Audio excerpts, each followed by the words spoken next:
Comment oses-tu? Qui t'a permis d'apporter un miroir ici? Je suis désolée, je ne connaissais pas cette règle. Jette-le dehors immédiatement. Si vous vous rendez dans un salon où une règle stricte interdit les miroirs ou tout objet réfléchissant, la respecteriez-vous ou partiriez-vous? Découvrons-le à travers l'histoire de Malika. Malika tenait un salon de coiffure dans la ville d'Otoki. Elle était réputée pour sa rapidité incroyable à tresser les cheveux. Elle pouvait coiffer jusqu'à 10 clientes par jour, car elle ne passait pas plus d'1 heure sur chaque tête, peu importe la complexité de la coiffure. Des styles qui prennent habituellement une journée entière ou 2, Malika les réalisait en 1 heure à peine. Les gens adoraient ses tresses rapides, belles et soignées. Son salon était toujours plein, car les clientes aimaient pouvoir se faire coiffer en un temps record. Toutes louaient son talent, mais il y avait une règle à respecter impérativement si l'on voulait être coiffé par Malika: l'interdiction des miroirs. Malika appliquait cette règle avec une grande rigueur. Dès que vous arriviez à la porte de son salon, elle vous avertissait fermement et fouillait votre sac pour s'assurer que vous ne possédiez aucun objet réfléchissant. Les gens se demandaient toujours pourquoi elle insistait autant, mais ils ne cherchaient pas à en savoir plus, du moment qu'ils repartaient avec de magnifiques tresses réalisées en un clin d'œil. Cher public, avez-vous déjà rencontré un commerçant ayant une règle semblable à celle de Malika? Un jour, une belle jeune femme du nom de Yao se rendit pour la première fois au salon de Malika. Elle n'avait jamais entendu parler de l'interdiction des miroirs. En arrivant, son sac fut fouillé, comme d'habitude, mais on oublia de vérifier ses poches. Dès qu'elle s'assit pour que Malika commence à la coiffer, elle sortit un petit miroir pour décrire la coiffure qu'elle désirait.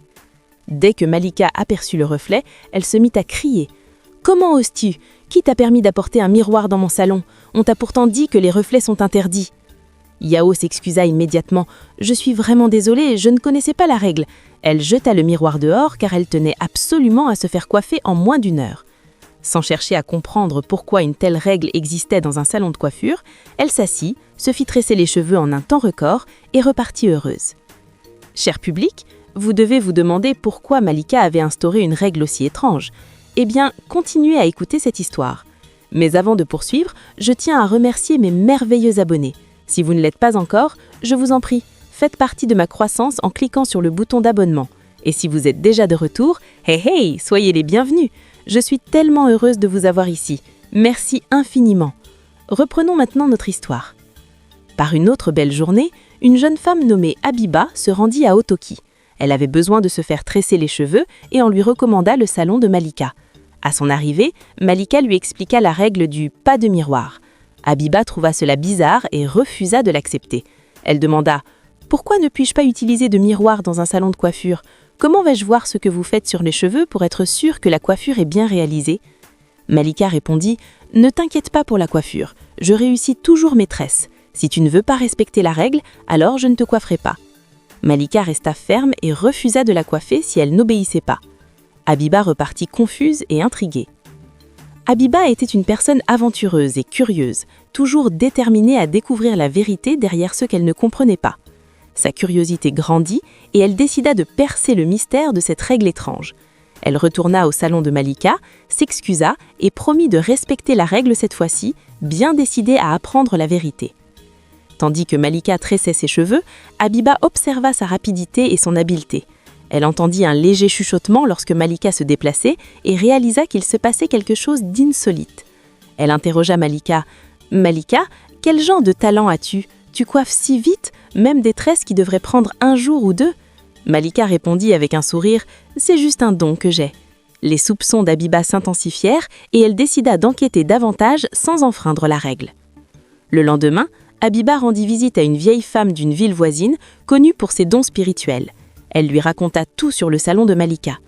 La femme fit ses recherches et révéla que Malika était aidée par un esprit maléfique. Cet esprit lui permettait de travailler plus vite. Dès que Malika commençait à coiffer une cliente, l'esprit était présent pour l'aider à tresser. C'est pourquoi Malika pouvait coiffer en si peu de temps. Habiba fut choquée d'apprendre cela. La vieille femme expliqua aussi que Malika n'était pas heureuse de devoir compter sur cet esprit maléfique, mais elle était impuissante et ne pouvait se libérer de cette malédiction. En effet, dès sa naissance, la mère de Malika l'avait confiée à cet esprit. Un marché avait été conclu. Une fois adulte, Malika deviendrait coiffeuse afin que l'esprit ait l'occasion de toucher de nombreuses chevelures féminines et ainsi gagner en puissance. En grandissant, Malika découvrit cela, mais ne put rien faire pour se libérer. Elle n'avait d'autre choix que de continuer, car elle savait que si quelqu'un regardait dans un miroir pendant qu'elle le coiffait, elle mourrait. Voilà pourquoi Malika était si stricte avec cette règle, elle ne voulait pas mourir. Habiba décida d'aider Malika à se libérer de l'esprit maléfique. Elle avait besoin d'un plan. Elle supplia la vieille femme de l'aider à sauver Malika, car elle ne voulait pas simplement utiliser un miroir dans le salon et causer sa mort. Elle préférait l'aider à briser l'emprise de l'esprit. La vieille femme accepta et prépara un miroir spécial capable de piéger l'esprit. Elle le confia à Habiba en lui demandant de le refléter autour d'elle à l'arrivée dans le salon. Lorsqu'Habiba se rendit chez Malika, elle lui expliqua son plan. Malika, nerveuse mais confiante, accepta. Elle voulait être libérée du contrôle de l'esprit.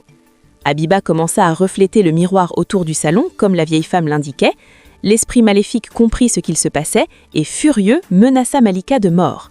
Le miroir spécial se mit à briller, attirant l'esprit et l'aspirant vers lui. L'esprit lutta pour échapper à son attraction, mais le miroir était trop puissant. Finalement, l'esprit fut piégé dans le miroir et Malika fut libérée. Dès que l'esprit fut enfermé, Habiba brisa le miroir en 1000 morceaux sur le sol. Malika, submergée de joie, dit à Habiba « Merci infiniment, je cherchais depuis longtemps un moyen de me libérer de cet esprit maléfique, car ce n'était pas seulement l'interdiction des miroirs, l'esprit m'avait aussi défendu de me marier. C'est pourquoi je ne me suis jamais mariée malgré les prétendants. Merci beaucoup Habiba, je te dois la vie. » Malika était euphorique et Habiba ressentit un profond relâchement et une grande satisfaction d'avoir pu l'aider. Désormais, les miroirs étaient alloués dans le salon de Malika. Les clientes curieuses furent heureuses pour elle. Malika organisa même une fête pour célébrer sa victoire sur l'esprit maléfique. Son salon devint encore plus populaire et les clientes respectaient sa nouvelle liberté. Habiba et Malika devinrent des amis proches après cette épreuve. C'est ainsi que se termina l'histoire de Malika, la coiffeuse qui ne voulait pas que ses clientes utilisent de miroir. Cette histoire nous enseigne plusieurs leçons. Premièrement, il est important de respecter les règles des autres, mais si une règle ne vous convient pas, il est nécessaire de la refuser, quel que soit l'avantage qu'elle semble offrir. Deuxièmement, l'histoire de Malika montre que le courage, l'amitié et la sagesse peuvent triompher des défis les plus sombres. Troisièmement, il est toujours important de demander de l'aide lorsque nous en avons besoin. Merci beaucoup d'avoir regardé. Et s'il vous plaît, si vous n'êtes pas encore abonné, cliquez sur le bouton d'abonnement et activez les notifications pour être les premiers informés lorsque je publierai d'autres histoires captivantes. Je vous suis très reconnaissant et ne prends jamais votre soutien à la légère. À bientôt dans ma prochaine vidéo. Bye bye!